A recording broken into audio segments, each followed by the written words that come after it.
Pronto. Já aqui para gravar. Vamos ativar isso aqui antes. Antes que comece o loop infinito.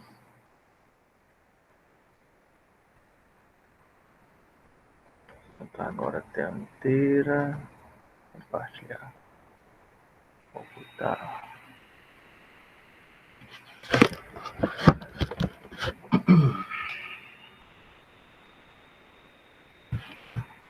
Estamos quase prontos.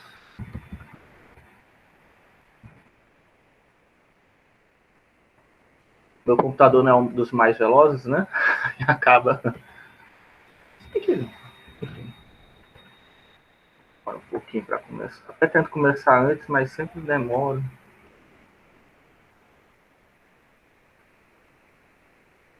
Antes, às vezes, também não fica bom. Não sei se tem algum spyware rodando no meu computador, o que é que fica lerdando. Ou então é só porque, como eu disse, já tá antigo, né? Vamos trocar o HD. Tá, talvez já esteja dando muito erro, né? Enfim. Como vocês devem... Eu ainda não postei... De novo, né? Só antes, uma introdução antes de começar a aula. Vocês devem ter reparado que ainda não postei a aula de quarta, né? Então é por isso, só para dizer que é importante que vocês venham a aula ao vivo, certo? Eu sei que tem gente ainda que não veio, né? Não sei se estão participando da disciplina ou não, mas enfim. Só para avisar que é importante ter aula ao vivo, por quê? Porque dois motivos, né? Eu não falei isso, tá? Às vezes dá problema na internet, tá? Dá problema na internet e a gravação fica uma porcaria. Eu vou até postar a aula de quarta foi igual a uma aula que eu já a primeira aula que eu já tinha dado, né? Então não vai prejudicar muito vocês. Mas eu não posso ficar repetindo aulas, né? Então, tipo, a gente nunca sai do lugar, né? Então é bom que você venha, porque se tiver algum problema de áudio, não sei o que você faz? Você coloca uma pergunta no chat, né? Tá?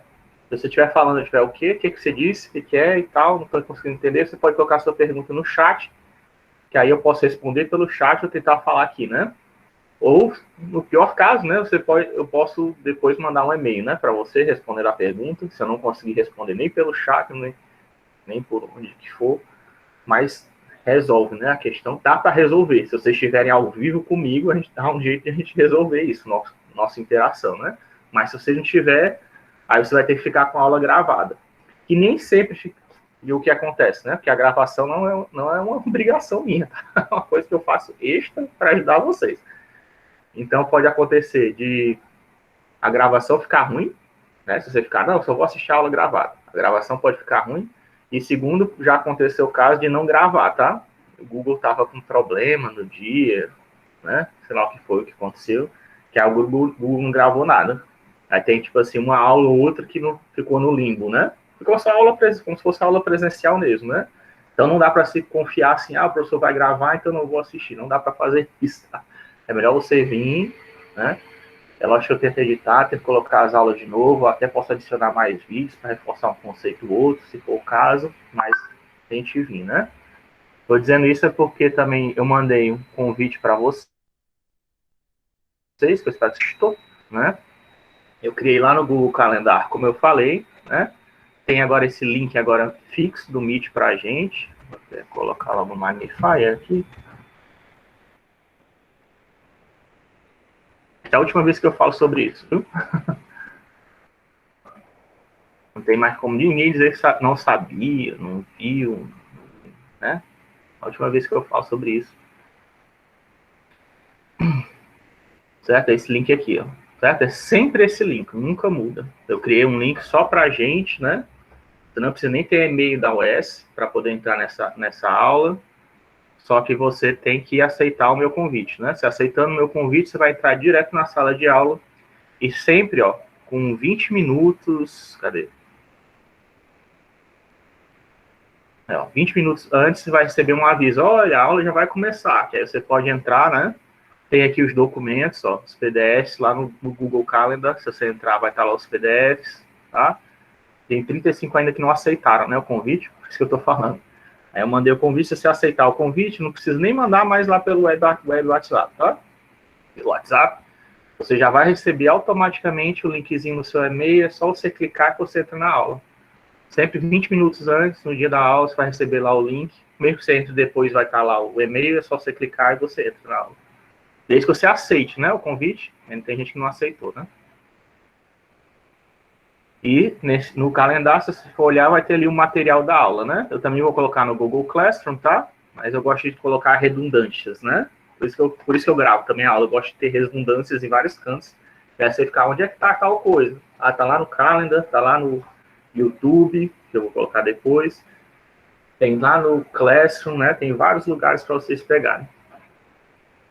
Material, né? É todo sempre o mesmo material, né? Mas você procura, pega da onde é que você achar mais conveniente. Que você achar mais fácil. Né? Aí aqui, né? Vamos voltar lá para a nossa aula. Documents. Ah, eu ia mostrar, né? Eu instalei, certo? Como é que é o... Eu vi que alguns de vocês, né, não tem o... Tirar isso, tirar isso, tirar isso, tirar isso. Cadê, cara? E aqui, Madonna. Certo? Não sei se vocês estão me vendo, certo? Eu instalei o Madonna no meu celular, tá? Ele realmente, ele parece que atende às nossas necessidades. Eu fiz alguns testes. Ele parece ser adequado, tá? É Madonna, vocês podem ver aqui no canto. Tem outros softwares matemáticos aí que eu uso, né? Mas tá ali o Madonna para vocês verem, né? Ele é aquele princípio que eu tinha falado para vocês, né? Ele é baseado em propaganda da KPP Smart. E se você pagar, acho que é R$11, aí ele tira fora as propagandas. Eu comprei porque eu não aguento, tenho pouca paciência para propaganda. Né? Então não é caro o preço, se você quiser comprar. Né? Se não quiser, você vai ficar tendo que ver aquelas propagandazinhas que ele coloca na barra inferior. Mas dá para você usar isso para acompanhar a nossa aula. Né? O ideal é que você tente instalar o Octave na sua máquina. Mas se não, se você só tem iPad ou celular, você pode instalar uma Madonna, tá? É um grupo que parece que faz vários aplicativos para programação, né? Atende os nossos requisitos para esse curso.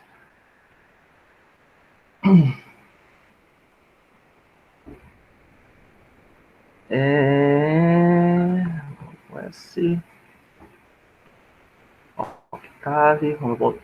Ver se a gente finalmente termina essa questão dos comandos básicos, né?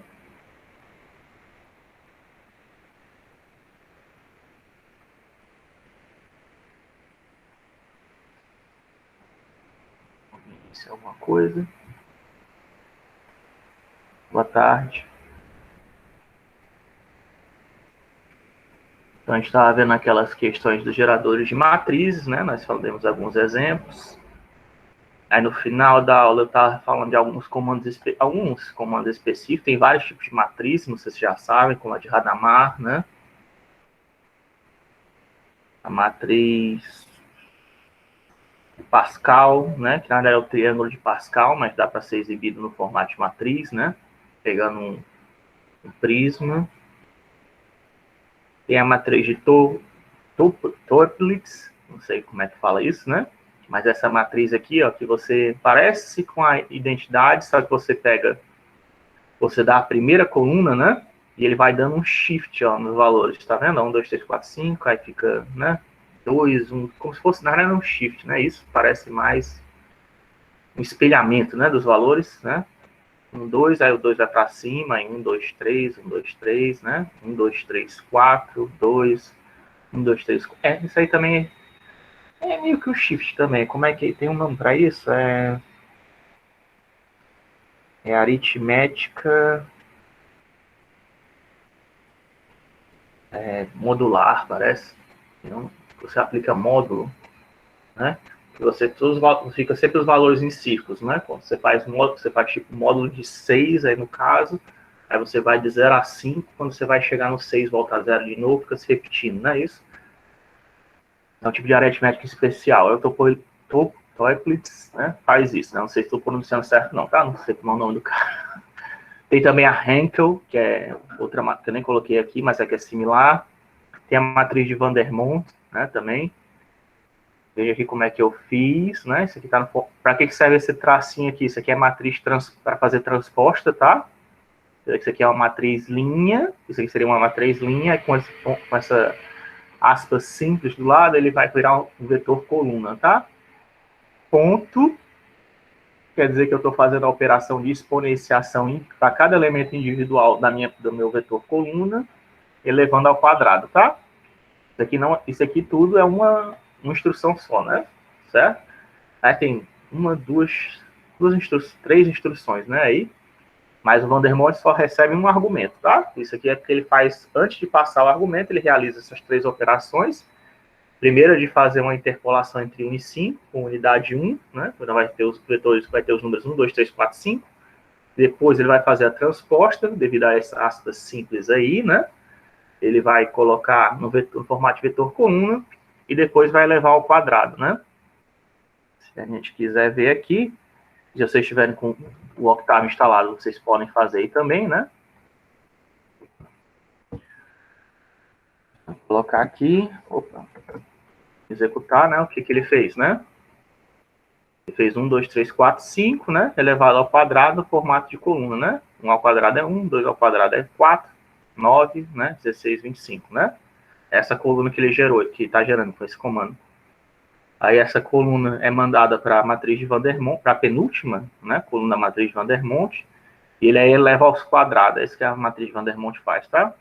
Aí 4 ao quadrado vira 16, né? 9 vira 81, 16 vira 56, né? Ele faz isso sucessivamente, dependendo do tamanho da matriz, dependendo do tamanho da coluna que você fornecer, né? Esse caso aqui é um comando especial que, dependendo do tamanho da coluna, sua matriz vai ser maior ou menor, né? Só para mostrar que tem alguns comandos de matrizes. Para que eu estou mostrando isso? Para mostrar que tem alguns comandos de matriz que recebem argumentos diferentes, né? Muitos comandos de matriz funcionam daquele jeito que eu mostrei na aula passada, tá? Você passando as dimensões, eu quero a matriz 7/7/7/7/7/7/7 e o Octave gera. Mas nem todos são esses, né? Um desses exemplos é o Vandermonde, né? Você só passa a coluna e aí a partir daí ele gera a matriz. Então, o gigantesco que você quiser, né? Aí, por exemplo, o calendário também é outro exemplo, né? Que aí ele mostra a data atual, né? Aqui já estamos na sexta, né? Atualizei. Isso aqui é uma matriz que a gente pode até salvar, se você quiser, ó. Aí M, deixa eu colocar aqui B para baixo. Imprimir M, né? Só que aí quando eu imprimo só a matriz, né? Vai vir só os números, né? Ó, certo? Tem só os números do mês, né?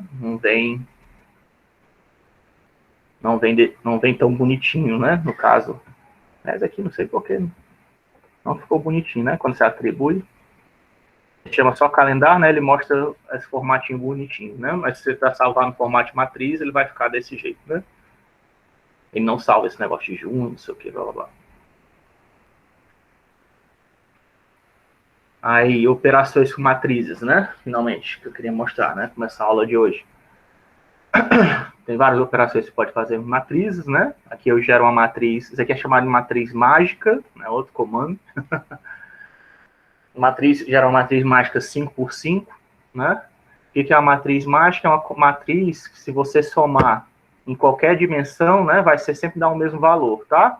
Então, se eu fizer sum A1, tá? Opa, não foi executar não esse comando? Pronto. Sum A1, né, ó, 65, 65, 65, né? Porque está somando as colunas. A primeira dimensão, quem é, né? Se lembra que como o Octave, ele é um programa que é column first, então tá vendo por isso que é bom você saber, foi a primeira coisa que eu falei, porque sabendo que é column first, quer dizer que a primeira dimensão é o quê? As colunas, né? Certo? Então, você fazendo soma 1, ele vai somar as colunas, né? Verticalmente, né? E vai obter o valor. Se você fizer sum A2, né? Ele vai fazer o quê? Ele vai somar as linhas, né? Ou as colunas nas linhas, se quiser pensar desse jeito. Vai somar as linhas e vai obter 65. Como se estivesse somando aqui todo mundo, né? Isso é uma característica da matriz, das matrizes mágicas, tá? Você somar as linhas, as colunas, você obtém o mesmo valor, e se você somar a diagonal também, tá? Diagonal, tá? Né? Também, né? 65. E aí, se você quiser fazer a outra diagonal, como é que você faz? Você pode fazer... Alguém perguntou uma coisa? Não? Né? Isso aqui é diag, tá? É um comando que retorna a diagonal da matriz, ó. Certo? E aí retorna, no caso, numa coluna, né? No vetor coluna, aquela história que é o default, né? E se eu quiser pegar outras diagonais, professor? Isso aqui, diag A, é a mesma coisa que você fazer diag A0, tá? Então, se você fizer diag A1, ele vai pegar aqui, que vai pegar a próxima, né? Vizinha, a diagonal principal, então 24, 7, 23, tá vendo? Se eu colocar diag 2, ele vai pegar a próxima, tá vendo que vai diminuindo, né? O tamanho aqui dela, 14, 22.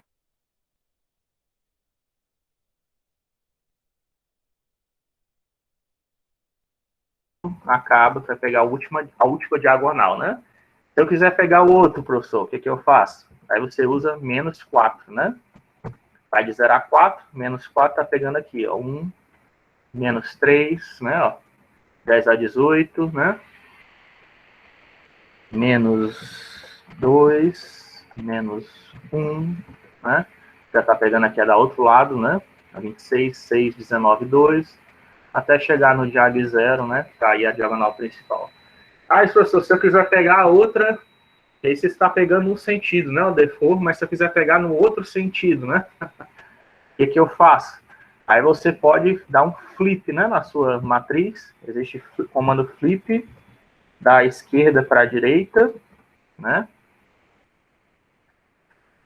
Aí isso aqui está fazendo o quê? O flip AR, antes de usar de JAG, flip left right, né? Ele inverte as linhas, as colunas na ordem da esquerda para a direita, né? A coluna que está aqui na esquerda, ela vai para a direita, né?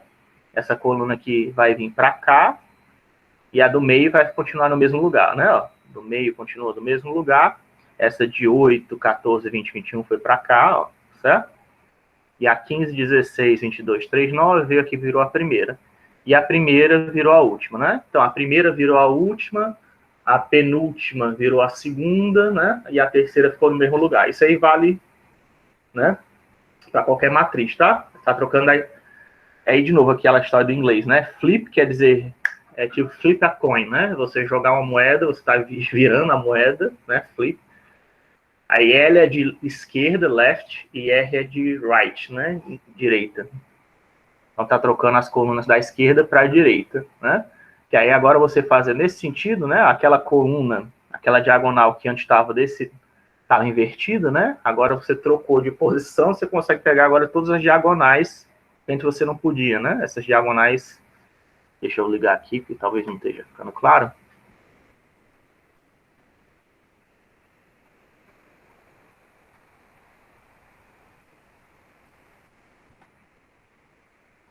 Vamos. Cadê o ponteiro? Cadê o mouse? Show. Né? A gente estava pegando as diagonais nesse sentido, que é o diag, ele sempre pega as diagonais nesse sentido, né? E você colocando diag 1, diag 2, diag 3, diag 4, ele vai pegar até aqui, menos 1, menos 2, menos 3. Se eu quiser pegar as diagonais no segundo sentido, se eu quiser pegar diagonais nesse sentido, o que eu faço? Eu faço flip, tá? Você faz flip, que aí inverteu, ó, você vê que essa diagonal 15, 14, 13, 12, 11, agora se tornou a diagonal principal, né? Ó, 15, 14, 13, 12, 11, né? E eu consigo usar agora o diag para pegar todas as diagonais que estão nesse sentido aqui, né? Tá? Você pode usar tanto o comando flip left right. Isso aqui é uma das coisas que não tem todas as linguagens, tá? De programação, por exemplo. Nem todos os pacotes matemáticos têm isso também. Up, down, tá? Outra ideia, se você não gosta dessa história de mexer coluna, você também pode mexer nas linhas, tá? Up, down, quer dizer que vai virar as colunas de cima para baixo, né? Quem estava talvez isso aqui seja o mais tradicional, né? Que as colunas no segundo sentido, né? Não sei como é que... Tem um nome para isso, né? Mas eu não sei. Se algum de vocês souber me dizer, eu não estou me lembrando agora de cabeça. Eu sei que a diagonal principal é chamada de diagonal principal.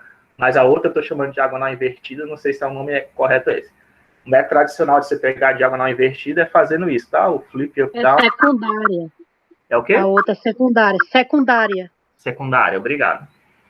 Então, você pegar a diagonal secundária, você pode fazer o flip left right ou flip up down, tá? Que aí você, no flip left right, você vai mexer nas colunas, né? A última coluna vai virar a primeira, a penúltima a segunda, etc., sucessivamente.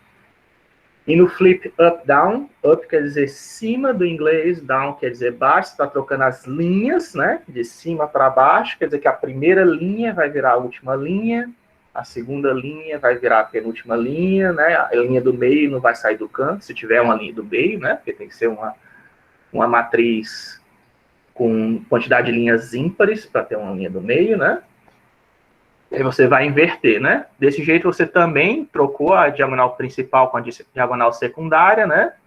Só que a única coisa diferente é que agora o 15, né? Ele foi para baixo, né? Se você der um diag, né? O que vai acontecer? Ele vai tornar 11, 12, 13, 14, 15, né? Só a ordem que você tem que tomar cuidado, tá? Que vai ser diferente.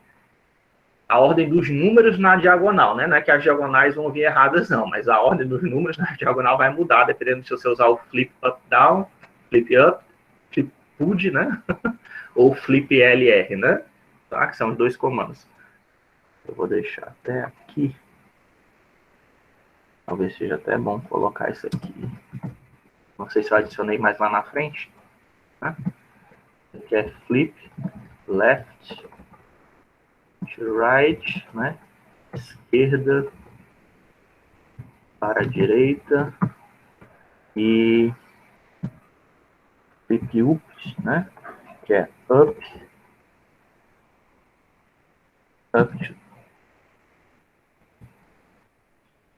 down, né? Que é cima para baixo. Vou deixar isso aqui salvo. Depois eu dou uma atualizada, né? Então você pode só escrever aí, né? Também. Mas eu vou ver se eu atualizo para ficar com esses comentários, com esses novos comentários, né? Cadê? Perdi, tá aqui. Aí eu criei aquela matriz mágica, né? Que é a A. E mágica, porque, né? Se você somar em qualquer direção, você vai sempre obter aquele valor 65, no caso da matriz mágica 5. Aí criei uma B, né? Que é aquela RAND-I, né? Quer dizer o quê? Que vai sortear de números de 1 a 10 e colocar na matriz 5 por 5, né? Foi o que ele fez aqui. Tá? E aí eu fiz o produto de matrizes, né? Ó, isso aqui faz o produto, você colocar só o asterisco, ele faz o produto de matriz tradicional, você obtém esse resultado. Eu já mostrei isso de forma gráfica, né? Mas só para vocês confirmarem, reforçarem na sua cabeça, né? Isso aqui é diferente de você fazer a ponto asterisco, né? Ponto asterisco quer dizer que eu estou elemento a elemento, tá? Da matriz. Quer dizer o quê? Ele pegou aqui o primeiro, deixa eu ver se eu coloco uma do lado da outra, que aí fica mais fácil, né? Pra gente ver. Deixa eu colocar up, não é A, né? Que é above. A gente pode colocar as duas matrizes, uma do lado da outra. Undefined, né? Undefined é porque eu não executei essa linha. Pronto. Aqui está as duas matrizes, certo? Uma do lado da outra, né? Deixa eu colocar só uma linha aqui virtual para a gente poder ver. Ficar melhor.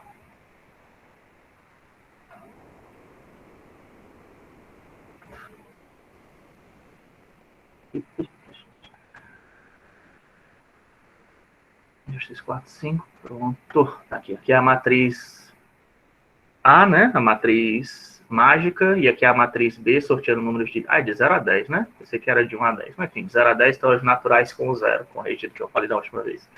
É porque é tão raro, né? Parecer 0 e 10, mas enfim, são os extremos. Aí você fazendo a multiplicação, né, ele vai fazer o quê? Quer dizer que esse primeiro elemento, o 415, ele foi obtido como, né? Esse 415 aqui foi obtido pegando essa linha, né? 16, 14, 1, 8, 15, multiplicando, fazendo o produto escalar com essa coluna, né? Então, 17 vezes 7, mais 24 vezes 9, mais 1 vezes 6, mais 8 vezes 0, mais 15 vezes 7, né? Se eu não estiver errado. 9, né? A gente pode fazer aqui 17 vezes 7, mais 24 vezes 9, mais 1 vezes 6, mais 8 vezes 0, não precisa nem fazer, né? Mas tudo bem, 8 vezes 0, 15 vezes 7, né? Se não estiver errado, 446, eu coloquei errado, então. Fiz algum cálculo errado, 17 vezes 7, 24 vezes 9, 1 vezes 6, 0 vezes 8 vezes 0, 15 vezes 7, né? Então, eu estou pegando o sentido errado, né? A vezes B. Deixa eu ver se eu coloquei lá na ordem certa. Porque A vezes B, né? Então, ele fez a multiplicação como?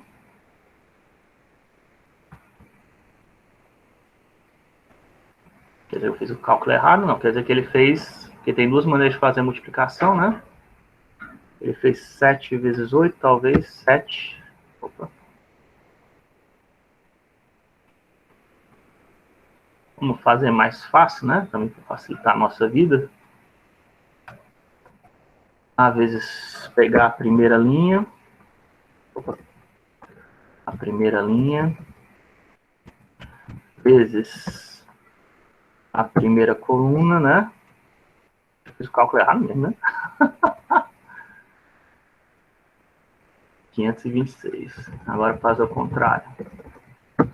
A vezes 1.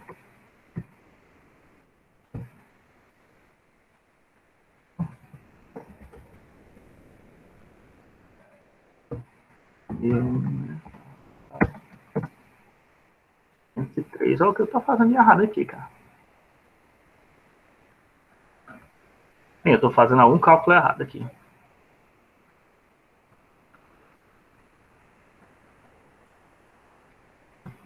Ou então, não, cara. É óbvio, né? Ah, meu Deus. É porque eu... Enfim, se você não atualizar o... Eu esqueci de atualizar, cara. Não tá errado, não. Tá entrando... Meu Deus do céu, Rafael. Tá certo. Primeira linha vezes a primeira coluna. Hein? É porque você tem que atualizar os comandos, né? Porque como eu estou usando o Jupyter, né? Esse aqui foi os comandos baseados na última matriz, né? E a B é uma matriz aleatória. Por isso que estava saindo errado, viu? Eu estava querendo que saísse o mesmo resultado da última matriz que eu sorteei aleatoriamente. Não tinha como, né? A matriz mágica A, ela é sempre igual, né? Mas a matriz B é uma matriz aleatória, não tinha como ter o mesmo valor, né? Seria até estranho se desse. Então tá, né? Primeira linha com a primeira coluna da matriz, produto escalar, deu 526, porque é o produto escalar, né? Retorna em um número, né? Isso é a mesma coisa. Tava pensando aqui, meu Deus, 1 dividido por 0 dividido por 0 existe, o que está acontecendo? Então, no mundo paralelo, que a matemática não faz sentido. Não, eu estava fazendo besteira.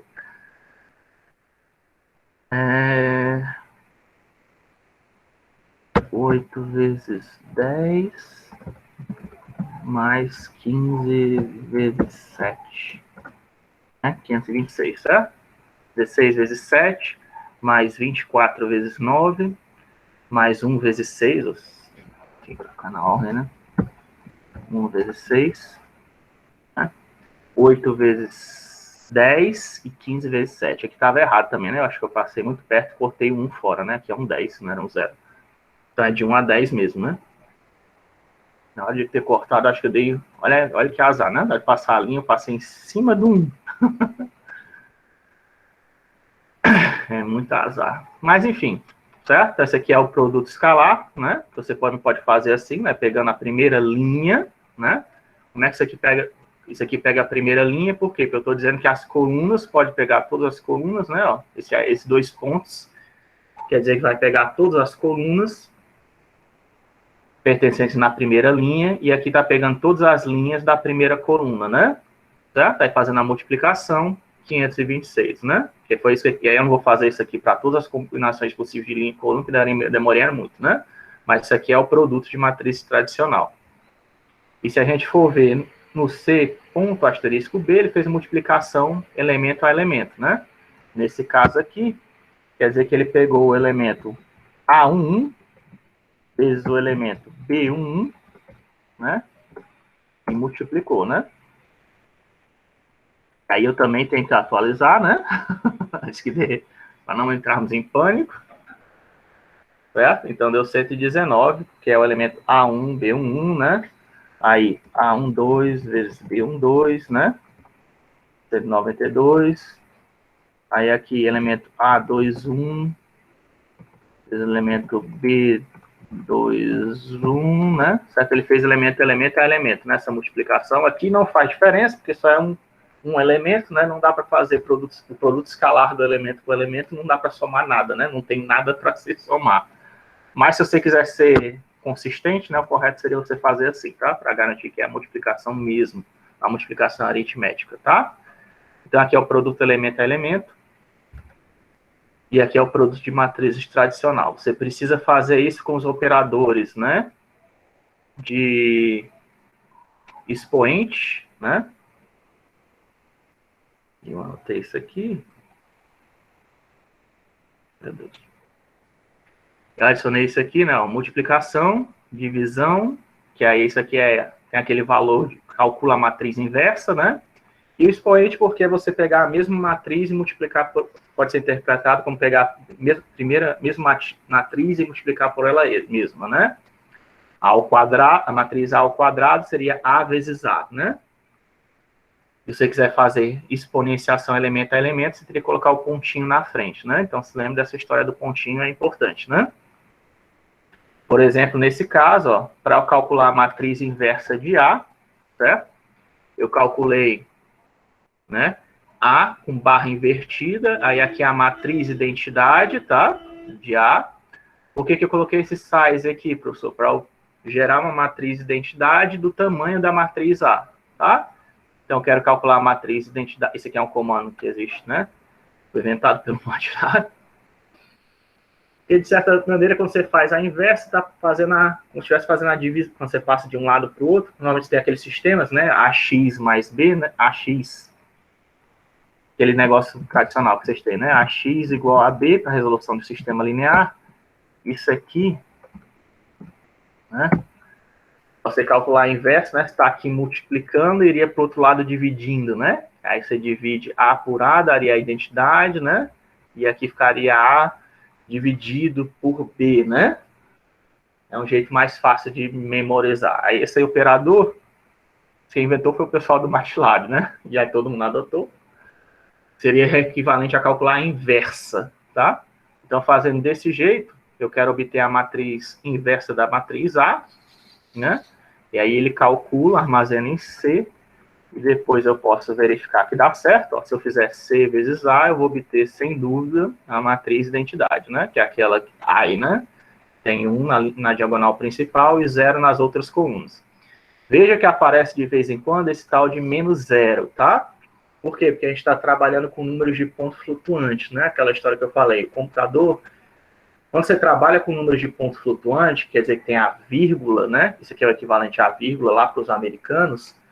Você precisa salvar a posição da vírgula, mas também você salva também se um número é sinalizado, quer dizer, se ele é positivo ou negativo, certo? Devido a isso, você salvar a vírgula e salvar se o número é positivo ou negativo,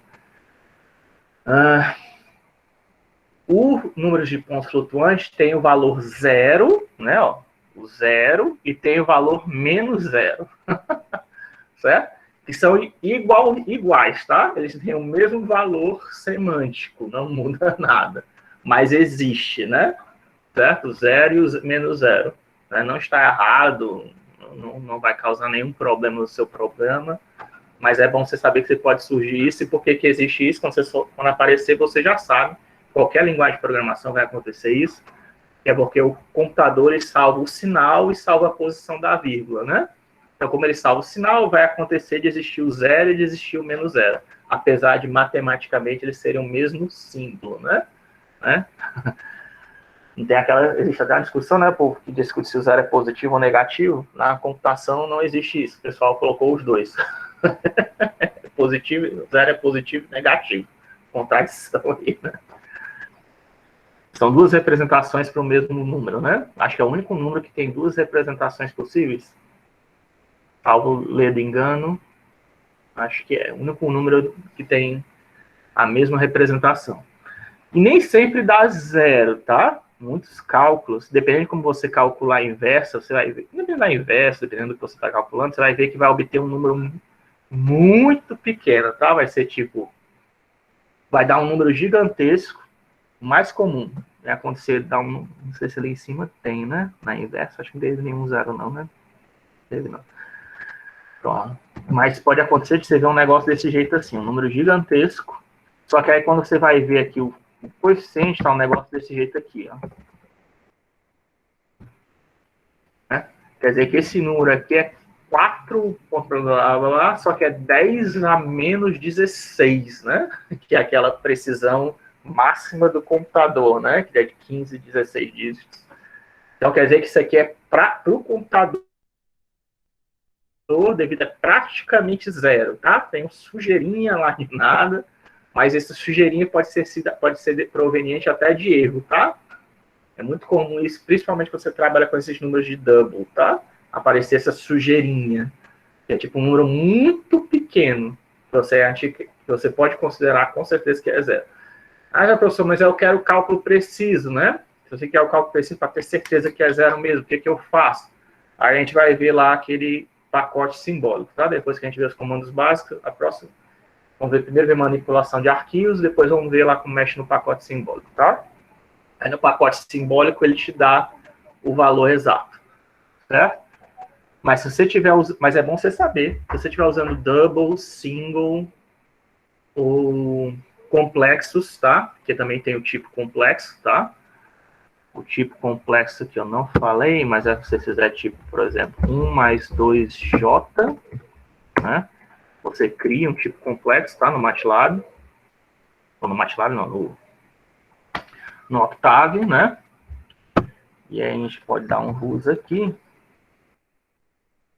Ele salvou. É porque eu não salvei, né? Também. Ele salvou como double. Ele salvou como double, mas ele salvou como. Na verdade, no MATLAB aqui é complexo o nome, tipo, né? Tudo bem. Ele salvou como double, mas ele salvou como double 16, né? Se lembrar, o double, ele é 8 bytes, né? Então, ele fez o quê? Ele salvou como se fosse um par ordenado, né? Uma tupla, né? Ele salvou o 1 e o 2 como 2 doubles, né? Seria o tipo complexo, tá? Você pode usar tanto J como I, tá? Para representar a raiz de menos 1. E aí você pode fazer uma matriz de números complexos, né? Se você quiser. Né? Ele não tem problema. Isso aí também é outra coisa que nem toda linguagem de programação tem, tá? Mas você pode fazer sem problema, né? Uma matriz, ou então um vetor, né? Que seja, no digitar aqui que demora muito, né?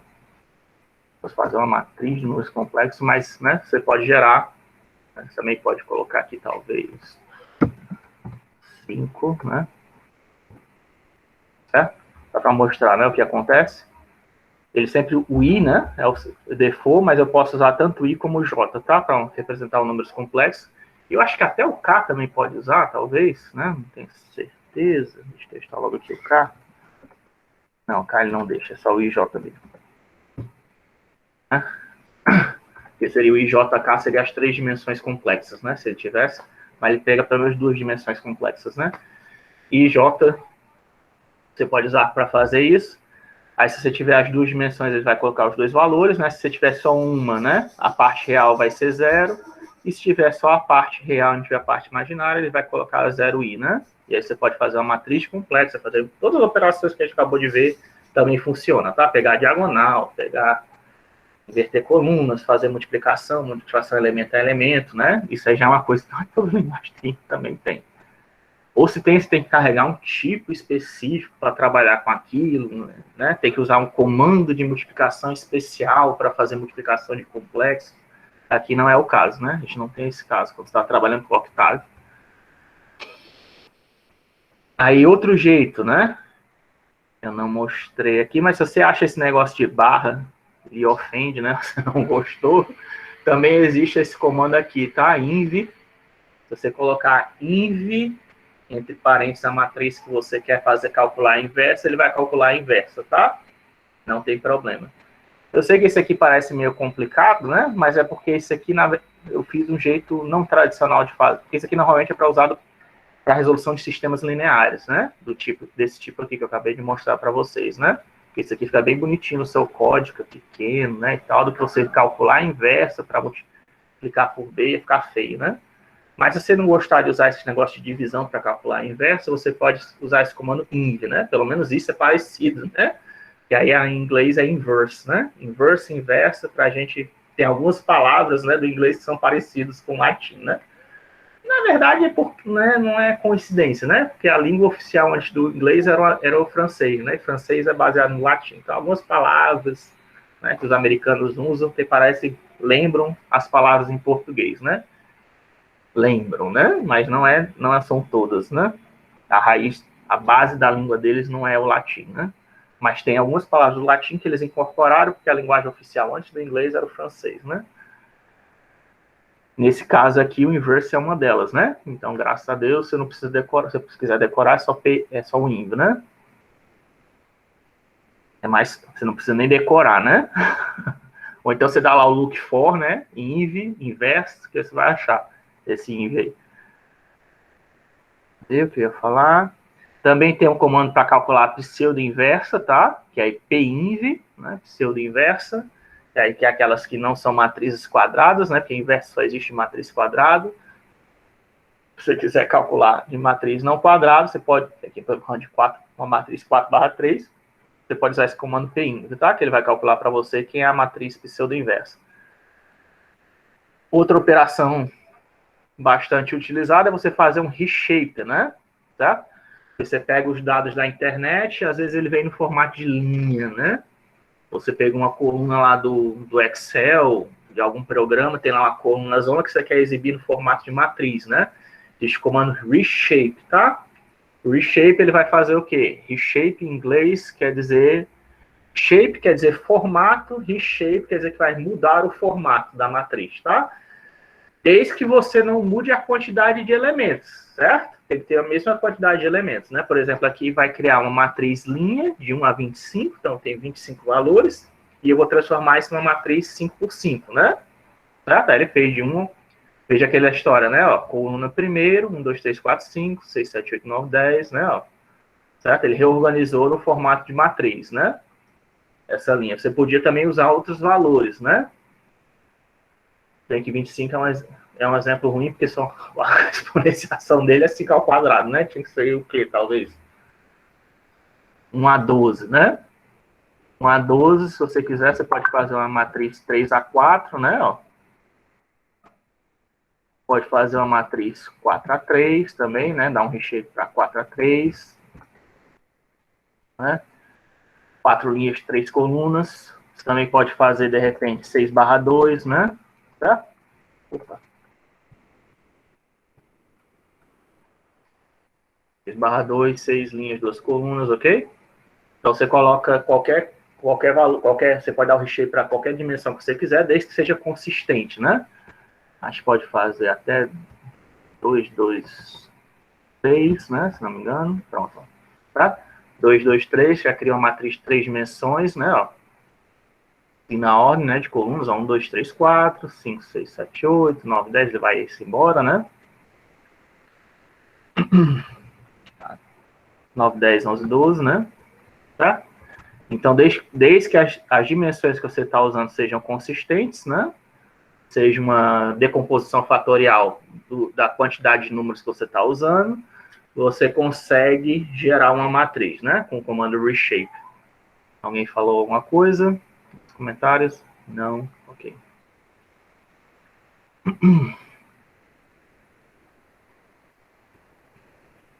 Aqui eu já tinha falado, né, da transposta. Você gerar uma matriz, você gerar o E, né? Aí se você quiser fazer a transposta na matriz E, isso aqui, a matriz transposta só funciona para matrizes 2D, né? Faz sentido falar de uma transposta de matriz 4D, 3D, né? E é transposta, certo? Então aqui o que era as linhas, né? Viram colunas, ou melhor, as colunas viram linhas, não estou nem falando as coisas certas. As colunas viram linhas, né? As transpostas. Bom, foi até bom, né? Matriz 4/3 virou matriz 3/4, né? Ok? Esse aqui é o operador de fazer transposta. Acho que também existe transpose, se eu não me engano.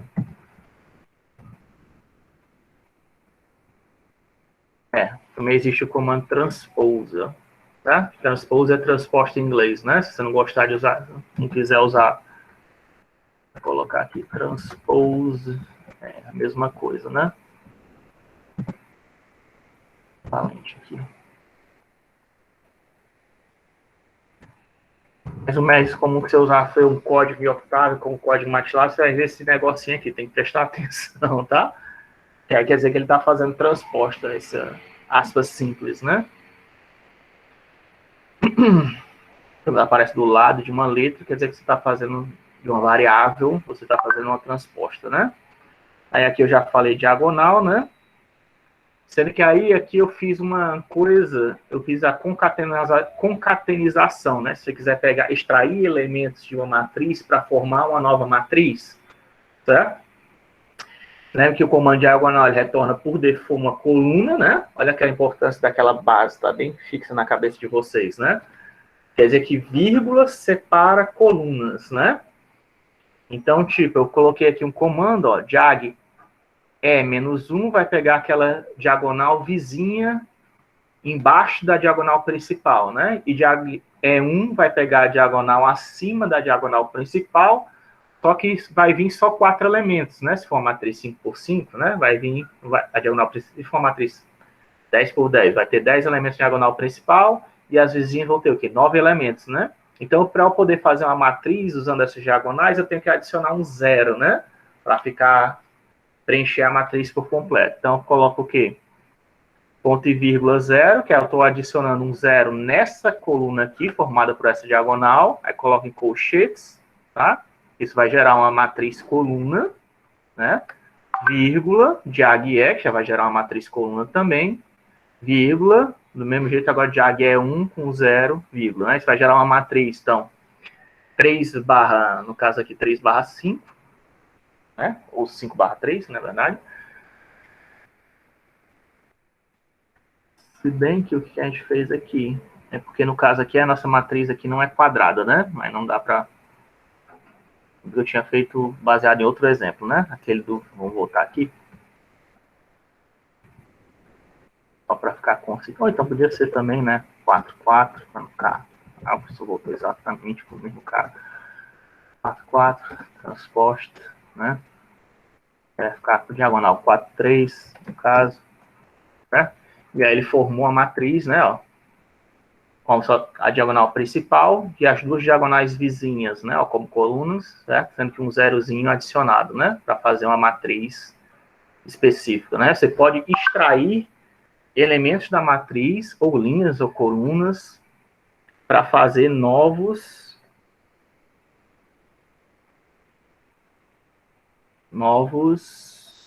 Ah, porque eu tô com... Eu tô ouvindo esse barulho é por causa do WhatsApp. Eu vou fechar aqui o WhatsApp.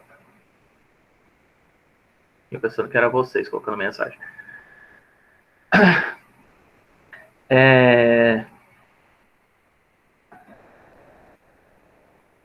Você vai colocar... Você pode extrair partes da matriz para gerar outras matrizes, certo? Se você quiser, do jeito que você quiser. Você pode extrair, enfim, qualquer pedaço da matriz você pode extrair, né? Por exemplo, aqui eu quero das primeiras linhas, das duas primeiras linhas. Vamos pegar a segunda e da terceira linha, eu quero pegar a primeira e a segunda coluna, por exemplo, tá? Porque ele pegou, né, daquela... Ah, eu peguei da E, né? Eu não peguei dessa, porque essa daqui é a... Vamos chamar ela de T. Eu quero pegar daquela ali. Né? Tá? Então, ele pegou, ó, 7, 6, 12, 11, né? Ok? Eu extraí esse pedacinho aqui da matriz, né? Ó. Por quê? Porque eu peguei, ó, segunda e terceira linha, né? Ó, segunda e terceira linha, primeira e segunda coluna, tá vendo? Você pode pegar isso, extrair um pedaço da matriz, não precisa ser quadrado, embora eu tenha feito um pedaço quadrado, né? Poderia ser qualquer pedaço da matriz que você quisesse extrair para formar uma outra matriz, né? Está fazendo uma seleção de dados, ou está pegando, podia pegar todo mundo aqui se você quisesse, né? Por exemplo. E eu não sei se já viram, mas existe também o end, né? É um comando especial. Ele serve para quê? Ele pega a última coluna, tá? A última coluna ou a última linha, tá? Você pode usar esse comando end, tá? Se você quiser aqui, ó, por exemplo, end, certo? Ele vai pegar a última linha, a última coluna que tem um 0 ali, né? Tá? Então, se eu pegar aqui, por exemplo, 4 end, ele vai pegar 15, não? Ah, não, é 3, né? Perdão. 3 end, ele vai pegar 15, e se eu fizer end 2, ele vai pegar 16, né? Tá? Então, como é uma instrução especial que serve para pegar a último elemento da linha, o último elemento da coluna. Por que isso é legal? Porque ele também serve, ele é como um índice, né? Que às vezes, sei lá, a matriz, aqui do jeito que a gente está fazendo, eu estou pegando só elementos pequenos e tal, né, para exemplificar para vocês, mas uma matriz, um vetor coluna pode ser gigantesco, né? Aí, se você tem um vetor, sei lá, com 1 milhão de posições, você tem que digitar T, 1 milhão, né? Você pode fazer, usar o end, né? Ó, T menos 1, e aí ele está pegando o quê? O penúltimo elemento da segunda coluna, né? Que aí, no caso, é 11. Tá bom? Você pode fazer operações com o end. Já ajuda, né? Infelizmente não tem um half ou coisa do tipo assim, né? Que pega a metade. Mas pelo menos tem um jeito fácil de você referenciar o início e o final do vetor, tá? Existem esses comandos, existe o comando, o comando end, que permite você referenciar o final, né, do vetor, tá? E existe o comando det, né, que é determinante, que para você calcular o determinante de uma matriz, né? Aqui no caso, o determinante de E é 0, quer dizer que não tem inversa, né? Essa matriz específica a gente calculou que, obviamente, não imaginei que teria, né? Pelo jeito que a gente criou ela. Tá? Mas det é um outro comando que você sabe, serviria para calcular determinante. Eu acho que com isso a gente acaba as operações de matriz, certo? A gente viu as principais, né? Inversa, multiplicação, divisão, né? Aquelas aritméticas básicas, mais e soma, não precisa, né? Mais soma e subtração não precisa, você pode testar aí, né? Mas tanto soma e subtração faz só elemento a elemento, né? Essas aqui são as operações, acho, mais usadas, né? Comuns, se mexer com matriz, determinante, inversa, operações elemento a elemento, multiplicação, exponenciação, né? Como o Octave, ele trabalha considerando que todos os elementos são sempre matrizes, certo? Então, você pode pegar qualquer comando do Octave, que você pegar, por exemplo, cosseno, e eu quiser aplicar cosseno em cima da matriz E, eu posso, tá? Eu posso fornecer a matriz, não sei se já ficou claro para vocês, mas eu posso fornecer uma matriz como argumento para a função cosseno, ele vai calcular o cosseno, elemento a elemento de todo mundo que está dentro da matriz, tá? Isso é bom, às vezes, quando você quer calcular aqueles gráficos cosseno a cosseno, ou então, cosseno a cosseno não, log ou semilog, tá? Você pode só fazer isso e calcula direto. Não é toda linguagem de programação que faz isso, tá? Você teria que fazer um for para percorrer todos os elementos, né, para poder calcular a operação em cima daqueles elementos. No Octave, você não precisa se preocupar com isso. Qualquer comando, você pode destacar, usar uma matriz como argumento, que ele vai calcular aquele comando em cima de todos os elementos que tem dentro da sua matriz. Esse é o default dele, tá? Default é fazer a operação elemento a elemento. Se for um comando especial, né, que realiza operação no conjunto de elementos como determinante, é lógico que ele vai fazer o que você está esperando, né? Vai calcular o determinante, vai fazer a multiplicação de matrizes. Mas quando você tem um comando assim, o que acontece se eu pegar esse comando aqui e aplicar em cima de uma matriz? Vai calcular elemento a elemento, tá?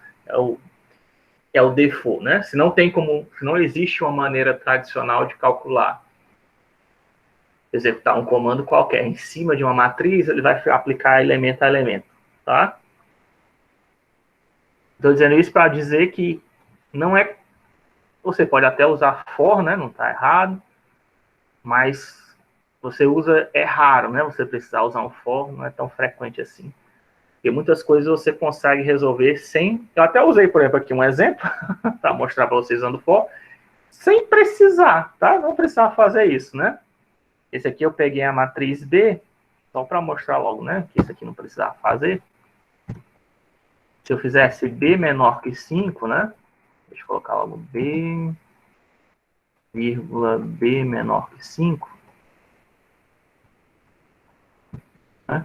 Eu já concatenei aqui matriz B, né? Ó. Aqui é a matriz, nossa matriz B, que é aquela matriz de números sorteados aleatoriamente entre 1 e 10, né? E aqui são os números que são menores do que 5, né? Ó. Onde tem menor do que 5, quer dizer que assume o valor verdadeiro 1, né? Ixi, é bem pouquinho, né? Nesse caso aqui. Talvez seja bom usar um outro número, né? Talvez, sei lá, 7, para ver se aparece mais uns. Pronto. Aparecer mais uns aí pra gente. Você acha onde tem 1? Quer dizer que esse 1 é tem um valor ali, no caso aqui, menor que 7, né? Mas só para exemplificar como é que seria o uso do for, que é uma estrutura de repetição, porque no computador, né, tudo que você realiza num programa é sempre feito comando. Esse é o default, certo? O default, o padrão de qualquer função de computador, ele funciona comando a comando. Ele primeiro faz uma tarefa, depois ele faz a seguinte, aí ele faz a terceira tarefa, a quarta tarefa, a quinta tarefa, a sexta tarefa, etc. Isso é chamado de programação serial, tá? Esse é o jeito tradicional que o computador funciona. Tem como você não fazer programação serial? Tem, professor. Tem, pessoal. Traz programação paralela. Com programação paralela, eu acho que a gente não vai ver nesse curso, mas só para você saber que existe, e é por isso que os seus computadores hoje em dia têm octa-core, né? Octa-core porque tem 8 núcleos, né? 8 núcleos quer dizer o quê? Que ele consegue, em teoria, executar 8 instruções ao mesmo tempo, né? Em vez de executar só uma instrução por vez, ele executa 8 de uma vez só, né? Realmente de forma paralela.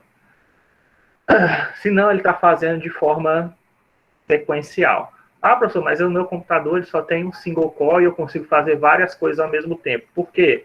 Porque o que ele faz é ele não espera, só por curiosidade, ele não espera que uma tarefa acabe para ele executar a outra, tá?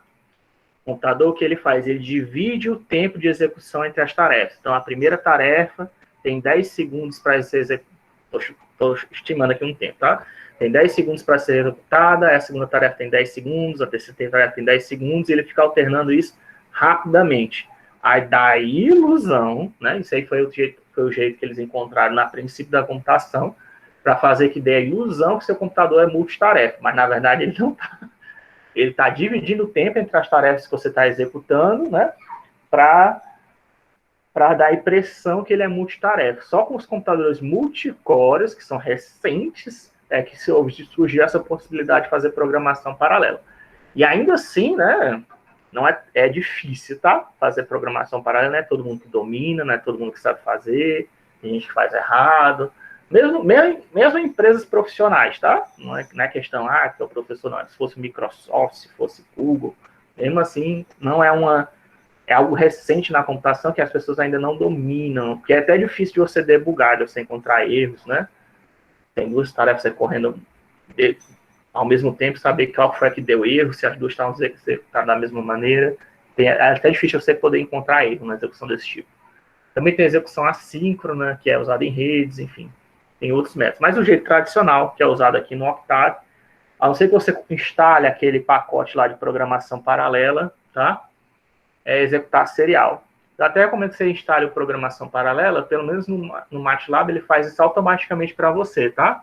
Quer dizer que, por default, se puder realizar alguma operação de forma paralela, que a gente já saiba, né, da computação, já saiba como fazer, ele já vai fazer para você, tá? Ele vai for, né? For é um estudo de repetição que a gente sabe como fazer programação paralela, né? A gente, que eu digo, a computação, né? Então, se você instalar um pacote de programação paralela da Octave, ele vai tentar fazer de forma paralela, se for possível, né? Dependendo do caso. E por que isso é bom? Porque deixa mais rápido, né? Enfim, eu fiz aqui um parênteses, né? Saindo fora do assunto da aula. Mas voltando aqui, ele procurou, né? Nessa matriz, pegou quem são os valores menores que 7 e marcou com 1, né? Quer dizer que os zeros são os números maiores e iguais a 7. Tem como transformar esse índice também, tá? Se você quiser. Fazer uma lista de índices desse povo aqui, porque 1, né? É coisa feia, não gosto, sei lá. Você pode fazer comando find, tá? Find B menor do que 7, tá? Ele vai retornar os índices seguindo a ordem de coluna, né? Ó. Quais são os índices dos pontos nessa matriz aqui que tem valores menores iguais a 7, certo?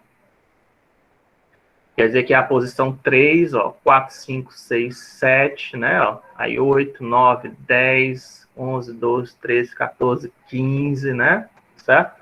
Como se fosse um vetorzão linha, né? Seguindo nessa ordem aqui, né? Uma coisa assim, né? Ah, professor, mas eu quero saber, eu queria que fosse aqueles dois índices, né? Eu não gosto que seja desse jeito, não.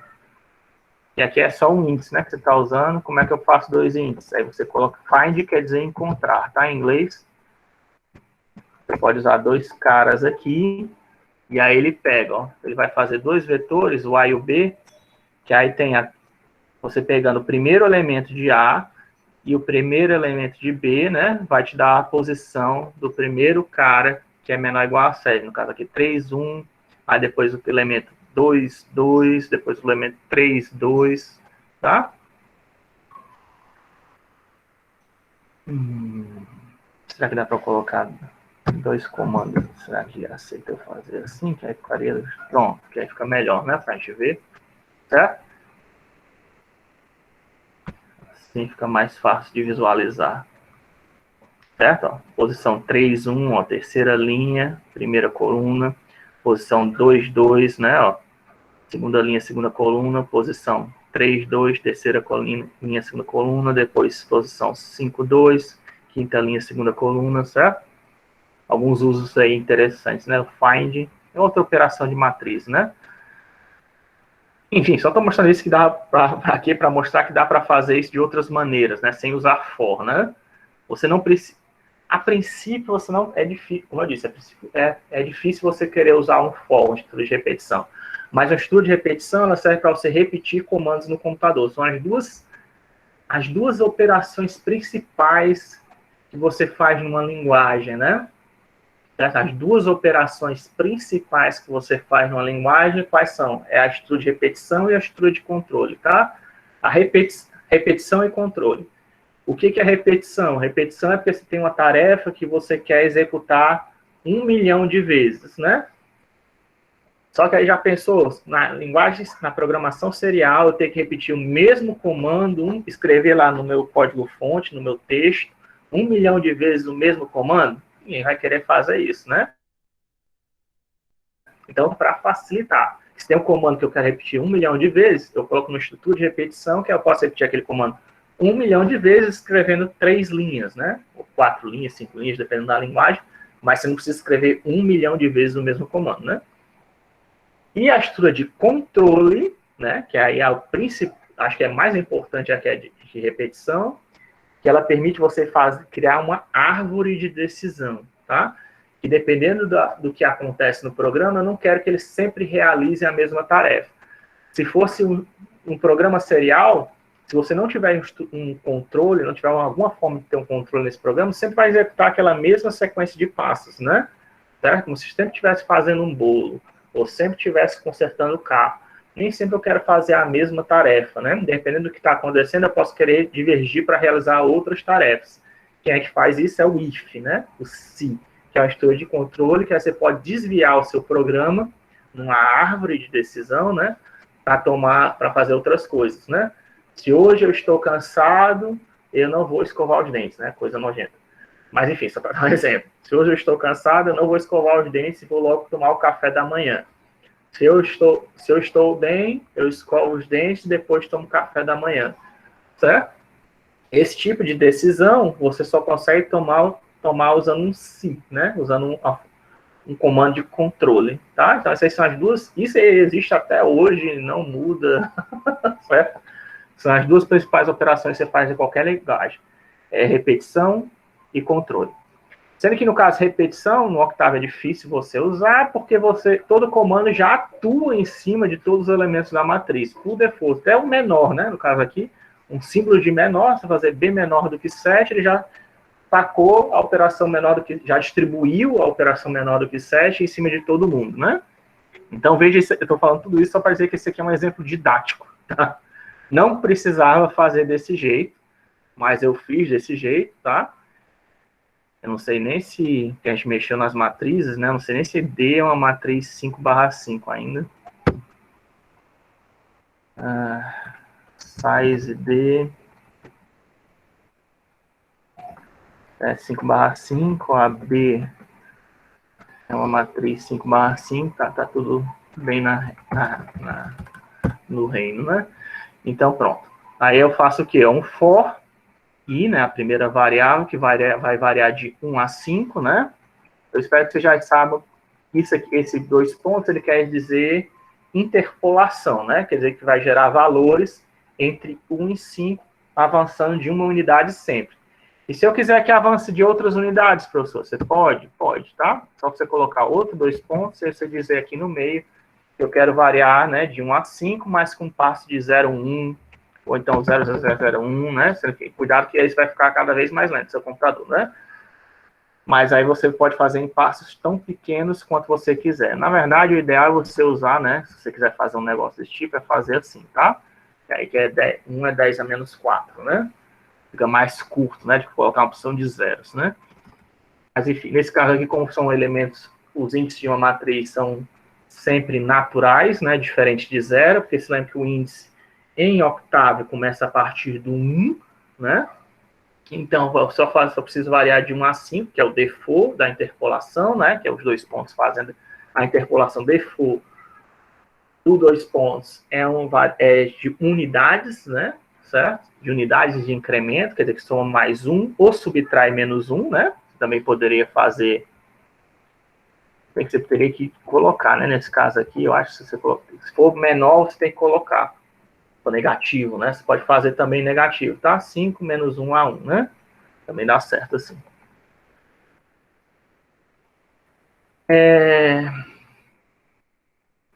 Certo, então eu faço os 2 for, né? For em inglês quer dizer para, né? É porque tem uma finalidade, para esta finalidade, né? Para esta finalidade, né? Você está fazendo que o i vai variar de 1 a 5. Aí, para esta finalidade, para esta atitude de repetição, você vai fazer o j variar de 1 a 5, tá? Então, quando o i for 1, quer dizer que ele sempre executa o loop mais interno, tá? A estrutura de repetição mais interna é executada primeiro. Então, no caso aqui, eu estou percorrendo 2 dimensões. Então, tem 2 fors, um dentro do outro, que a gente chama de aninhados, certo? Ele vai executar o j, vai ser incrementado primeiro do que o i. Então, para i igual a 1, vai ter j 1, 2, 3, 4, 5. Para i igual a 2, vai ter j igual a 2, 1, 2, 3, 4, 5. Para i igual a 3, vai ter j igual a 1, 2, 3, 4, 5, certo? Sucessivamente. E aí vai percorrer todos os elementos para fazer a referenciação i, j. Eu estava vendo que o professor Carlos, né, ele colocou para vocês aqui end for, né? Não está errado, tá? Fazer isso. Isso aí são duas... É porque eu prefiro usar end, né? Mas não tanto faz você usar end for ou end que está correto, tá? É só porque o end for ele deixa mais claro é semanticamente mais claro que aquele end está terminando um for, né? Trazer end if, end for, end function, né? Mas você não precisa fazer isso, tá? Você pode colocar só a palavra end, que é aquela, quer dizer a palavra fim, né? Que indica o fim do estudo de repetição, que indica o fim do estudo de controle, que indica o fim de uma função, tá? Ou então até o fim de um vetor, né? Como eu acabei de mostrar na palavra hoje, né? Se você colocar, por exemplo, se o vetor B existe, você colocar B_end, você vai acessar a última posição do vetor coluna ou linha B, né? Se fosse um vetor. Nesse caso aqui é uma matriz. Certo? Eu acho, e eu gosto de escrever pouco também, sou preguiçoso, eu escrevo só end, tá? Aí nesse caso aqui, eu vou gerar uma matriz D e J. Veja que a matriz D, né, ela não está declarada, se bem que aqui tá, apareceu como se ela tivesse declarada, mas ela não precisa estar declarada ainda, tá? Isso aí também é uma vantagem do Octave. Você, quando você vai criando novos elementos, e é uma vantagem, é uma coisa que você também tem que tomar cuidado, tá? Porque se eu tenho uma matriz 5 por 5 e eu tento fazer uma atribuição na posição 6, não sei se já tentaram fazer isso, mas você pode tentar fazer agora no Octave de vocês. Se eu tenho uma matriz 5 por 5 e eu faço uma atribuição, tento salvar alguma coisa na posição 6/6, na linha 6/6, não vai dar um erro, tá? Não vai dar um erro. O que o Octave vai fazer? Ele vai aumentar o tamanho da matriz, tá? Ele vai colocar o elemento que você criou na posição 6/6, vai preencher o resto com 0, tá? Você não precisa instanciar a variável do tamanho que você quiser. Ele está sempre aumentando, modificando o tamanho conforme a sua necessidade, tá? Então, nesse caso aqui, o D e J poderia até não existir, certo? Desde se eu fizer a referência a uma posição, ele sempre vai criando. O único elemento que você é obrigado a criar sempre é o primeiro. Tem que sempre criar o primeiro elemento. A primeira linha, a primeira coluna, você cria primeiro ele, tá? Se bem que eu acho que dependendo... Enfim, depende até. Depende, talvez nem precise. Tá pensando aqui, talvez eu acho que nem precise. Eu tinha isso... Por exemplo, se eu pegar uma matriz, sei lá, KK. Certo? Não existe essa matriz, tá? Se eu colocar Rus, KK, né? Não aparece ninguém, porque não existe o KK. Não é esse KK não, vou colocar O, né? Negócio que parece com o sei lá o quê. Matriz O não existe, tá? Se eu colocar O, 3/4 igual a 4, né? Por exemplo, ele criou, tá vendo? Ó? O que ele fez? Ele criou a matriz 3/4, ó, só o suficiente para poder salvar lá o 4 na posição 3/4, tá vendo? Ó, preencheu o resto com 0, certo? Então, não precisa nem ter a matriz criada, certo? A criação de elementos, de variáveis, é feita de forma dinâmica, certo? E se eu quiser criar um outro elemento para o O, eu posso, tá? Eu posso colocar aqui, de repente, ó, O, deixa eu colocar o size dele para vocês verem, ó. Size O, né, é 3/4, ok? Agora eu vou colocar B, O, 5/6 igual a 1, tá? O que ele fez?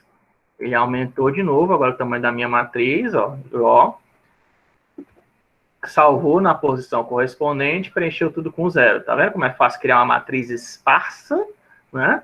Toma cuidado também com isso. Você vai tá aumentando, viu? Tá aumentando, tá, isso aqui não tá, tá ocupando cada vez mais memória do seu computador, né?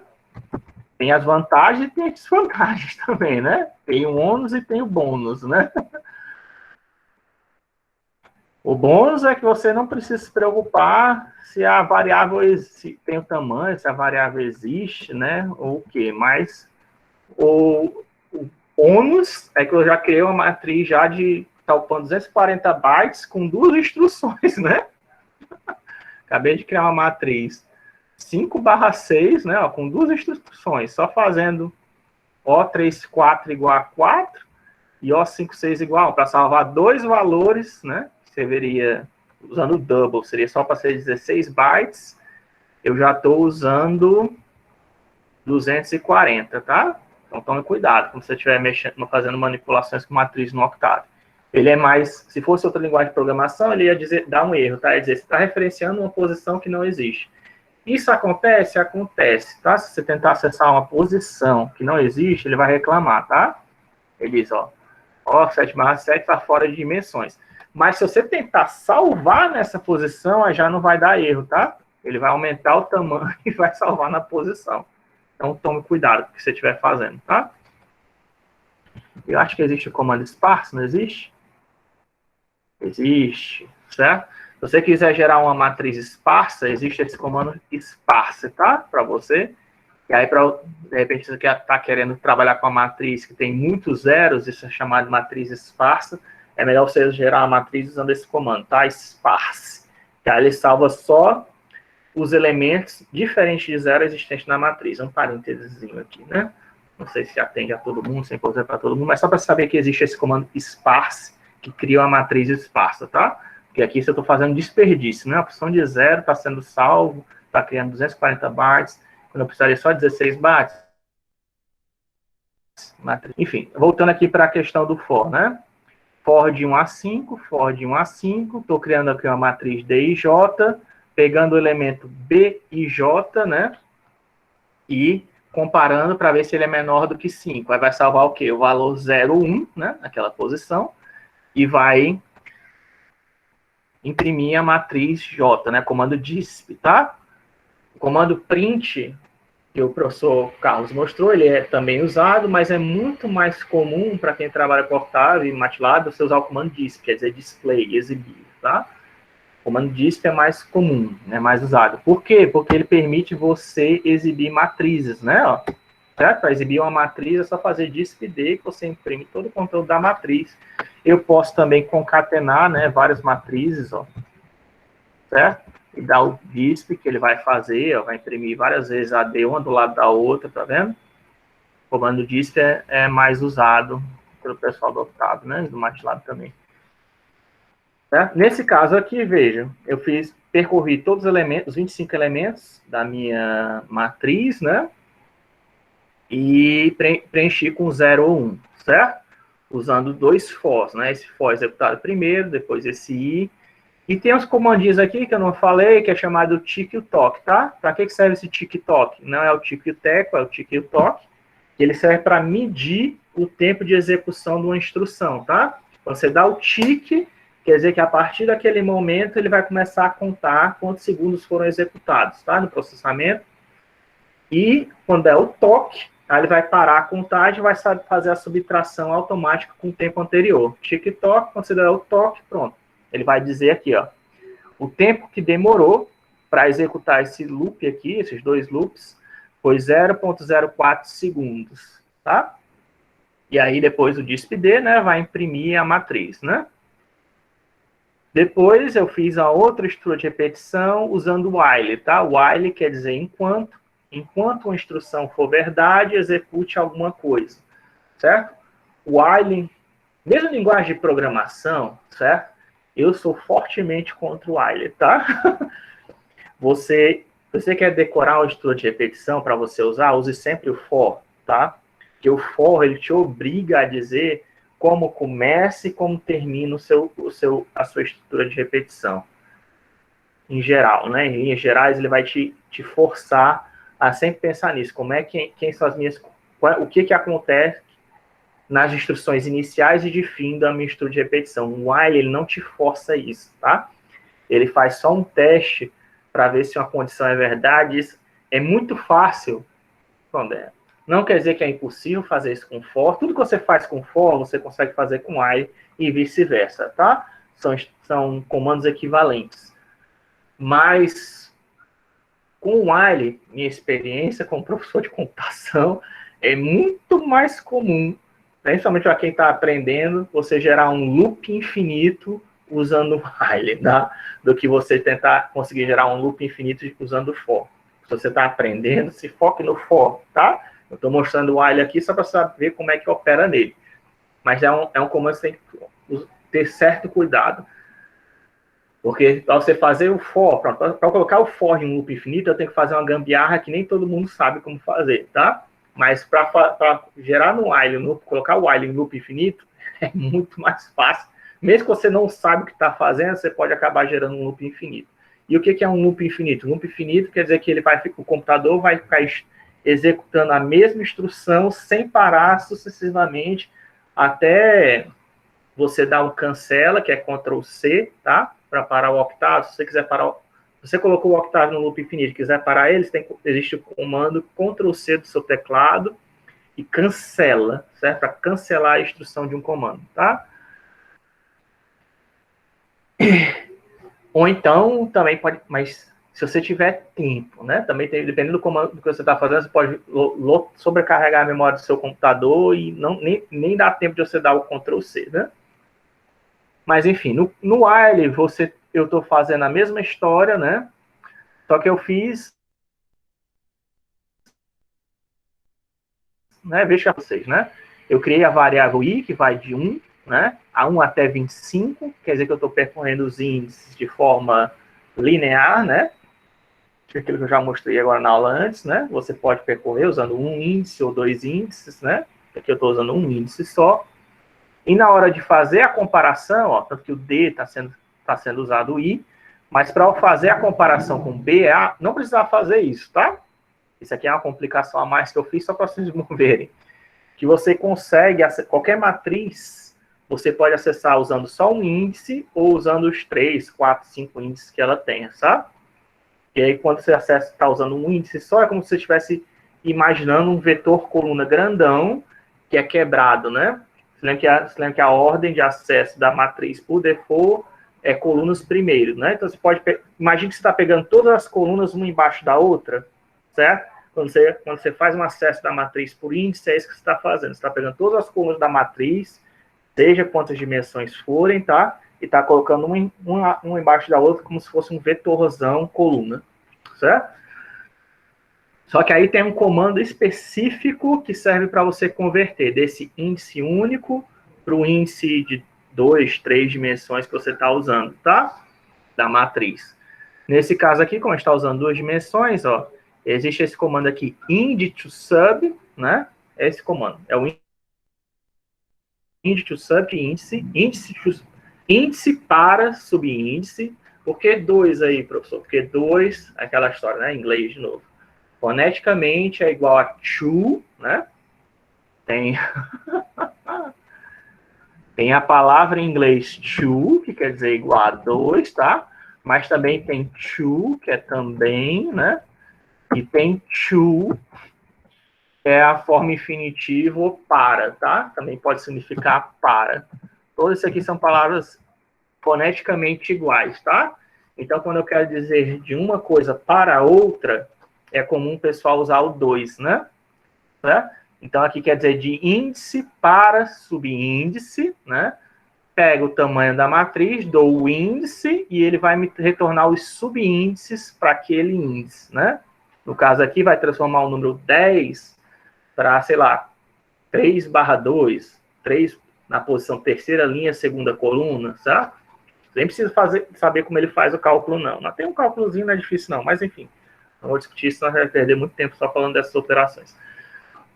É só para você saber que existe esse comando sub que pode e também faz o inverso, tá? Se você fizer o sub to ind, que é subíndices para índice, você transforma um comando, um cara tipo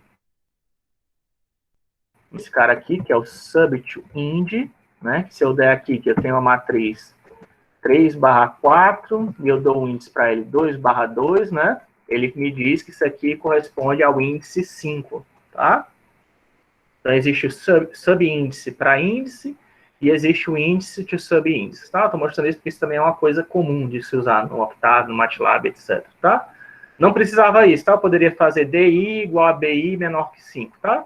Mas só para mostrar isso aqui para vocês, que é uma coisa, essa conversão de índice é um negócio útil, é uma operação útil, porque às vezes é legal, né? Imagina se você está trabalhando numa dimensão gigantesca, né? Às vezes dá um trabalho monstruoso, você tem que fazer... Eu não fiz ali o for i igual a 1 a 5, for j igual a 1 a 5. Eu tive que fazer 2 estruturas de repetição alinhadas, tá um exemplo, né? Para poder percorrer uma matriz 2D, eu tenho que fazer 2 estruturas de repetições alinhadas para percorrer todos os elementos, tá? Mas se eu estivesse usando um índice só, eu poderia fazer só um for, né? Que vai de 1 a 25, né? E faz aquela comparação. Tava certo também, certo? E isso aí se torna... Para bidimensional, isso não faz tanta diferença, mas quando você está trabalhando com dimensões maiores, tá? Você poder usar essa função int to sub to int ajuda muito, tá? Porque aí você... Porque nem sempre você... Às vezes você precisa trabalhar com os subíndices, às vezes você tem que trabalhar com índices, aí você pode fazer essa conversão facilmente, tem um comando que já faz isso para você. É muito útil, tá? Por isso que eu estou mostrando ele. Enfim, eu fiz o tick e o toque, né? Dentro do loop, o que eu estou fazendo? Eu estou fazendo essa conversão de índices, comparando para ver se é menor do que 5, não. A gente colocou 7, né? Aliás, deixa eu colocar lá 7 também, né? E a gente fez aquele acordo que 7 tá gerando uma matriz melhor, né? Até esquecido. 7 gera uma matriz. Identidade, uma matriz de zeros melhor, né? Então, dentro dela, eu tenho que fazer isso, né? Para gerar. E aí, o tempo é mais ou menos a mesma coisa, tá vendo? Do for e do while é 0,04 segundos, né? Tá? Dei o tick e o toque.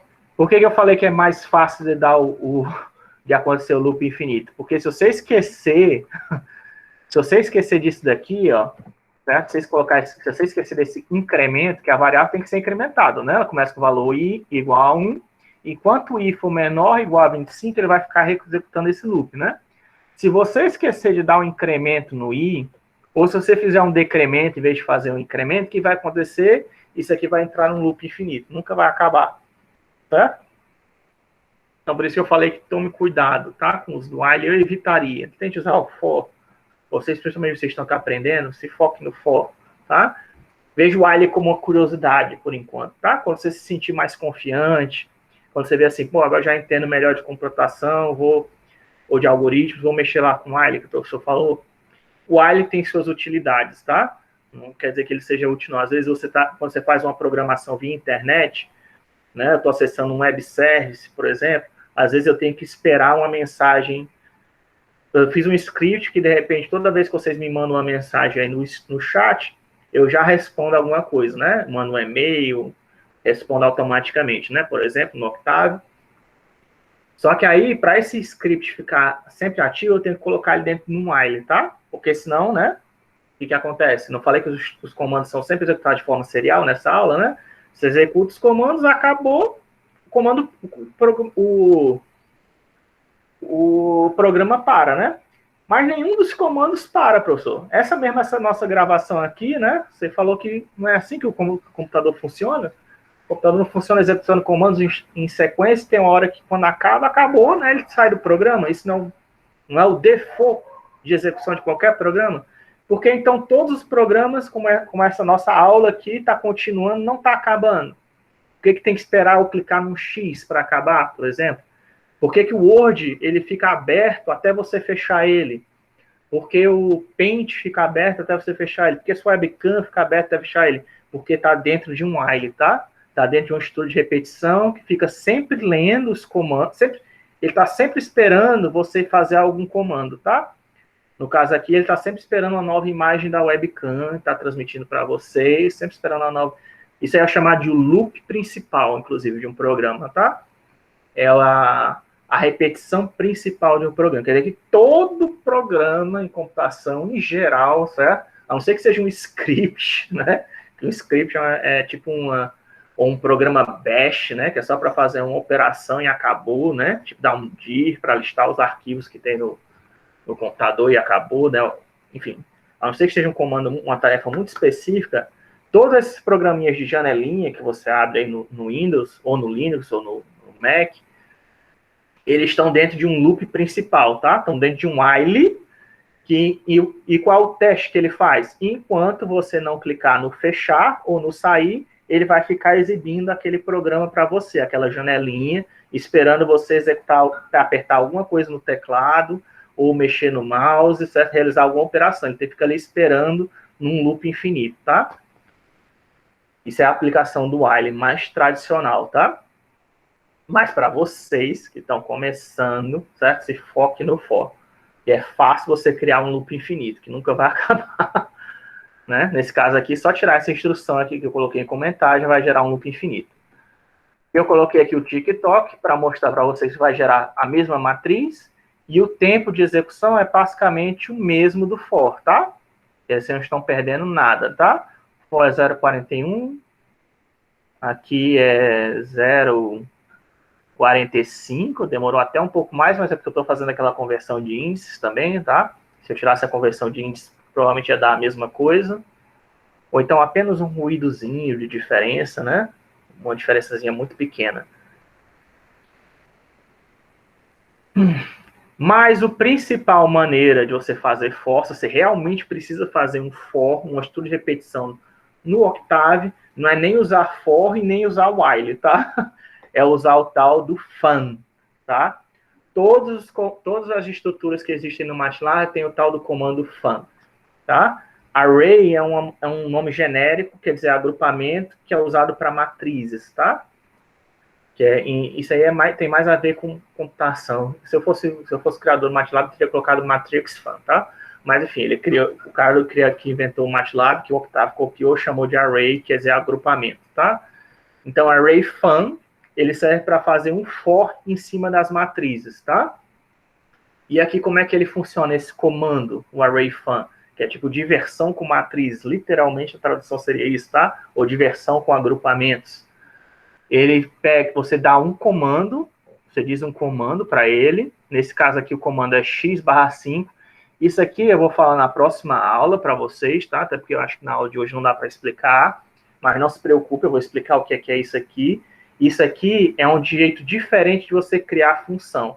Vocês devem ter aprendido do professor Carlos, aquele jeito de você fazer function, né? Function, não sei o quê, né? Aí cria um escopozinho, um arquivo, tá?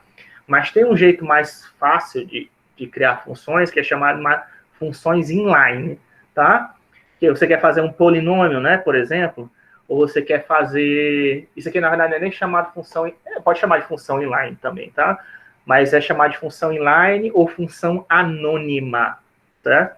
A função é chamada de função anônima ou função inline, porque você não precisa ter um arquivo M separado exclusivamente para ela, tá? Você cria dinamicamente, que é esse caso aqui que eu estou fazendo, tá? Eu estou criando uma função dinâmica que não tem nome, certo? Por isso que é chamada de anônima.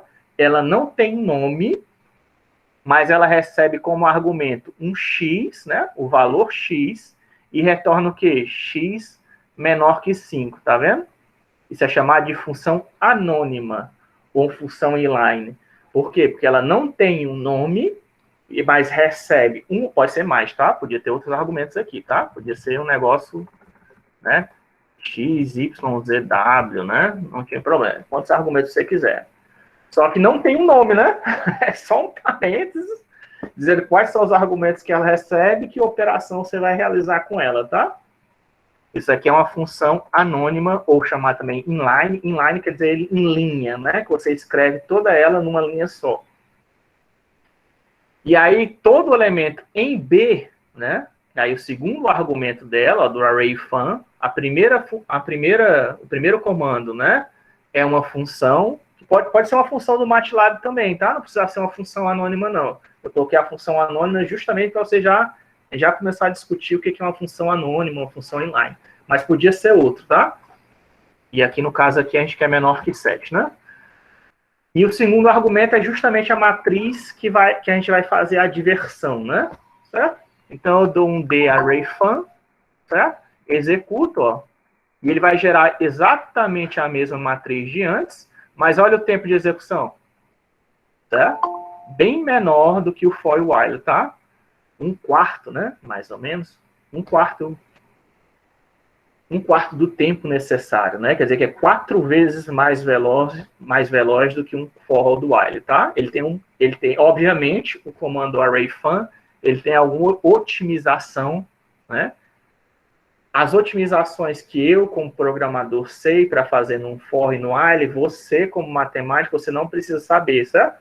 Você pode executar o array fun, que aí o Octave, os programadores do Octave já colocaram todas as otimizações possíveis que eles conhecem, né? Também limitado pelo conhecimento deles. em cima das estruturas de repetição. Então, você consegue o mais veloz possível, tá? Usando estruturas de repetição. Se você tiver o programação paralelo, né? Se você instalar o negócio lá que eu falei, o pacote de programação paralelo no Octave, e executar o Array Fun, aí ele também vai fazer o processamento paralelo para tentar executar, usar o máximo possível do seu sistema multicore, tá?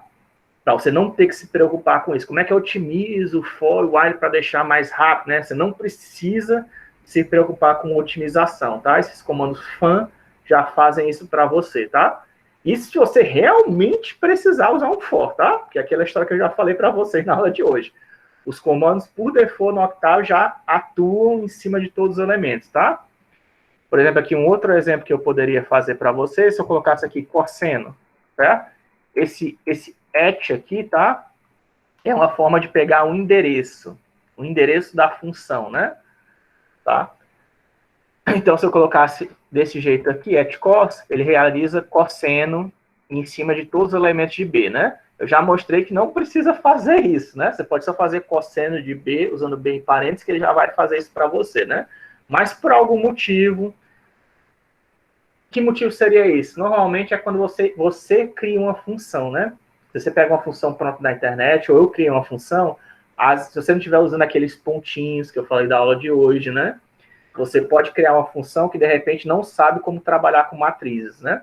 Aí, se você criar uma função que não sabe trabalhar com matrizes, embora o default do Octave seja matrizes, aí você vai acabar tendo que usar o array fun, tá? E aí você colocaria esse arroba, o nome da sua função, para executar em cima de toda a matriz. Mas, se você souber usar aqueles pontinhos, alguns truquezinhos que a gente vai ver aqui, você não precisa fazer isso, tá? Em geral, você não precisa, tá? Tem alguns casos específicos que a gente vai ver que você usa o array fun, mas em geral você não precisa usar ele, tá?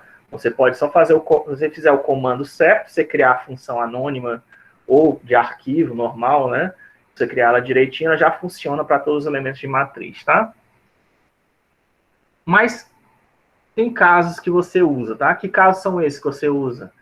Que eu consigo pensar assim de cabeça é quando você quer fazer manipulação de texto, tá? Que manipulação de texto é um negócio chato, tá? De se fazer. Tudo bem que o texto é salvo no formato de uma matriz, etc. Mas você vai ver que às vezes, porque você quer tipo contar quantas palavras tem num texto, aí você já é meio difícil, né? De fazer usando notação de matriz. Aí às vezes você tem que fazer um comando um pouquinho mais diferencial que não dá para seguir as convenções de matrizes, né, para fazer esse tipo de operação, e você acaba tendo que usar um array fun, né? Mas, em geral, quando você está fazendo operações matemáticas, algébricas, né, diferenciais, você não precisa fazer isso. Certo? Aí, aqui eu gerei essa matriz, e aqui eu fiz só para mostrar, ó, que você pode exibir para o MATLAB, para o Octave, perdão, desculpa, eu vou falar MATLAB Octave, né, mas é quase sinônimos. Eu posso exibir aquela matriz no formato de uma imagem, tá? Eu carreguei aqui o gráfico do plot e mandei de um imshow. Imshow quer dizer o quê? Opa. Tá faltando um comando aqui. Já vou acabar a aula, tá? Mas... cadê aquele comando? É o set visible on. Não sei porque eu não coloquei.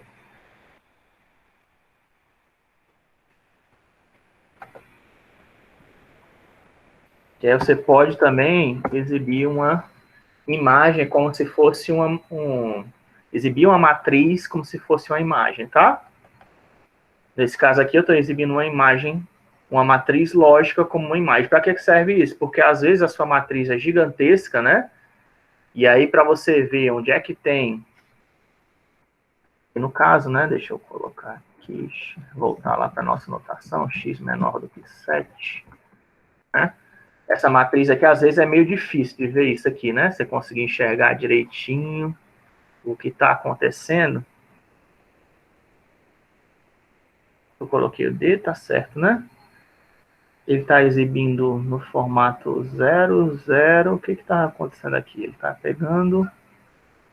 é porque ele deu um flip, né? Ele está colocando a matriz... acho que eu tenho que colocar a matriz transposta aqui na hora de imprimir. Tá mais correto? Matriz transposta, não, vou ter que fazer um flip. Eu vou ajeitar isso aqui, tá? Para ficar correspondente. É porque a imagem, o IM show, ok. Imagem show, né? Show é exibir, ele exibe uma imagem, tá? Multipliquei por 255, por quê? Porque as cores, os canais de cinza no seu monitor tradicional, eles variam de 0 a 255, são 256 valores. Não, não é o QR Code. Essa aqui é a matriz que a gente gerou, D, só que eu multipliquei 255 para variar. 0 é preto e 255 é branco. Tá na escala cinza, e aí você pode ter degradês de cinza, né? Só que a matriz aqui, o leitor de matriz, ele tá dando um shift aqui, tá? Eu não sei exatamente, enfim, os leitores de imagem, embora as matrizes, né, começa na posição superior, né? Esse cara aqui é o elemento 1, esse aqui é o cara elemento 1, 2, sucessivamente, né? Quando você lida isso aqui como imagem, nem sempre é assim, tá? Dependendo da biblioteca de imagem que você pode estar lendo, às vezes esse cara aqui é o elemento 1, tá? Ou então, às vezes, esse cara é o elemento 1, às vezes, esse cara é o elemento 1, tá? Depende se você tá salvando o formato de JPEG, de PNG, de BMP, cada formato de imagem tem uma preferência, né? Não é um padrão. Não, todo mundo assume que o canto superior esquerdo é o 1. Não tem isso, tá? Para a imagem. Aí por isso que ele está invertendo aqui a matriz, tá? Eu vou organizar isso para a aula que vem, só para mostrar para vocês. Mas essa imagem que a gente está vendo aqui, é exatamente essa matriz aqui, tá? Você pode ver que esse L aqui, ó, tá bem aqui, né, ó. Eu acho que está de cabeça para baixo, talvez. Não sei, vou ver, dar uma olhada aqui. Mas é a mesma imagem, tá? É o D, ó, exatamente o D que a gente gerou, só fiz multiplicar por 255 e estou exibindo. Mas aí provavelmente vou ter que dar um daqueles flip, né? Vou dar um flip, ou fazer uma transposta para colocar na ordem certa e mostrar para vocês na próxima aula. Mas só para mostrar que você pode exibir como imagem. Por que é interessante isso exibir como imagem ou matriz? Porque fica mais fácil. Primeira coisa que você tem uma matriz grande, você entender o que está acontecendo, se você colocar em escala cinza, fica melhor. Melhor ainda se você exibir como figura 3D, né? Porque você vai ver tipo uma superfície montanhosa, assim, para você entender o que está acontecendo na sua função. O que está acontecendo na sua matriz é mais fácil de enxergar, tá? Vou só mostrar isso aqui para vocês na aula aqui. Começar a partir daqui, que é a última instrução, certo? De comandos básicos. E aí a gente vai falar na próxima aula sobre manipulação de arquivo. Como é que abre um arquivo do Excel, como é que pega um arquivo da internet, como é que usa um web service. A gente vai começar a ver isso. Como usa arquivos locais ou remotos no seu computador para o Octave. No Octave, tá? Como é que eu trago outros dados de outros locais do computador para dentro daí, para a gente poder fazer alguma operação matemática, né? Ok? A gente vai ver isso na parte da aula que vem. Quarta-feira que vem, né? Neste mesmo bate-canal, neste mesmo bate-horário. Interromper a gravação. E vou só tirar o